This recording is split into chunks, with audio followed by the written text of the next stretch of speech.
sang, tìm Giêsu tìm nước trời, trong hân hoan hy vọng nơi Chúa. Anh em ơi, chị em ơi, nào chúng ta lên đường.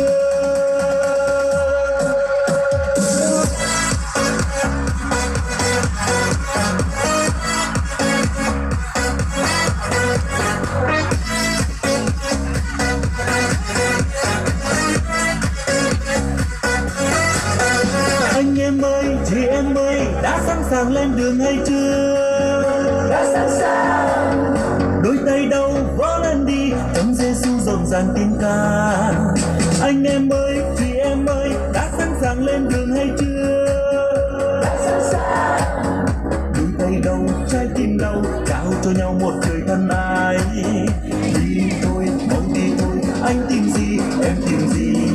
Tìm nhà Chúa nơi trần gian, tìm Giêsu, tìm nụ cười, tìm người trong tình yêu Chúa, tìm Giêsu, tìm cuộc đời, tìm lại mình trong tình thương Chúa, tìm Giêsu, tìm mặt trời, tìm lòng người luôn bừng ánh sáng, tìm Giêsu, tìm nước trời, trong hân hoan hy vọng nơi Chúa. Anh em ơi, chị em ơi, nào chúng ta lên đường.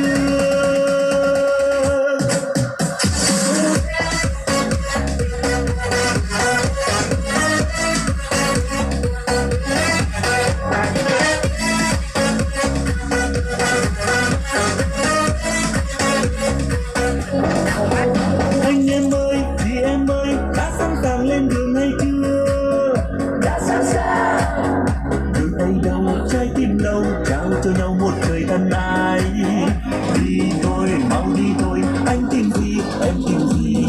Tìm nhà Chúa nơi trần gian, tìm Giêsu, tìm nụ cười, tìm tình người trong tình yêu Chúa, tìm Giêsu, tìm cuộc đời, tìm lại mình trong tình thương Chúa, tìm Giêsu, tìm mặt trời, tìm lòng người luôn bừng ánh sáng, tìm Giêsu, tìm nước trời, trong hân hoan hy vọng nơi Chúa. Anh em ơi, chị em ơi, nào chúng ta lên đường.